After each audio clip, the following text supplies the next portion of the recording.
morning, Rowanfield. It's time for our story again this week. And this week I have chosen The Lion Inside. And it's all about a little mouse who's trying to be really big and brave, just like the lion.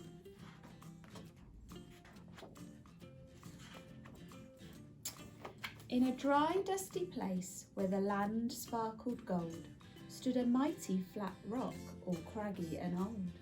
And under that rock, in a tiny full house, lived the littlest, quietest, meekest brown mouse. He was so very tiny, so incredibly small, that nobody noticed him ever at all. He got trod on and sat on and missed out for stuff, ignored and forgotten. Mouse life was tough.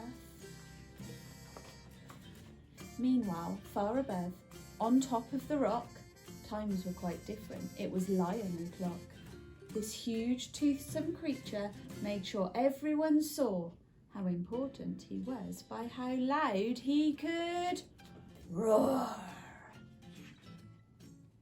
He's scary with his big sharp teeth. He was head of the pack. He was shouty and tough. He loved showing the crowd he was made of strong stuff. Yes, all were impressed by this mighty king cat. If only, thought Mouse, I could be more like that. Then, late one dark night, in his Minnie Mouse bed, the cleverest thought popped into his head. He jumped from the covers and held up a paw. I've got it, he said. What I need is a roar. I mean, what if this mouse, with the weeniest squeak, was a little more grrr and a little less mink? Well, he'd still be the smallest of fuzzy brown mice, but he'd make friends and join in, and life would be nice. Yes, thought the mouse, I must find out how. I will learn how to roar, and I will learn it now.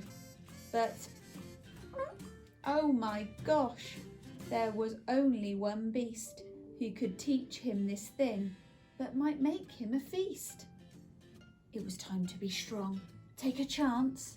After all, forever was such a long time to feel small. So he made himself brave and he thought like a winner. He set off for the top, hoping not to be dinner. It felt like the scariest thing he could do. But if you want things to change, you first have to change you. The further he climbed, the closer he got to the slumbering lion reclining on top.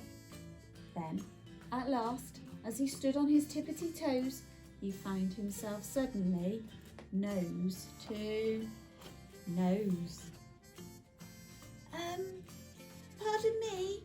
Wake up, Mr. Lion. You've got company. Mr. Lion, what I've come to you for is, do you think you could teach me to roar? A silence befell that twinkling plain. Lion opened his eyes and puffed out his mane. Time slowed right down. Why, it felt like a week. Then he opened his mouth and let out a eek! The lion was shaking, his paws all a fumble. He was backing away with a scrambling tumble. Don't hurt me, he whimpered. Oh, try to be nice. Well, my goodness, this lion was frightened of mice.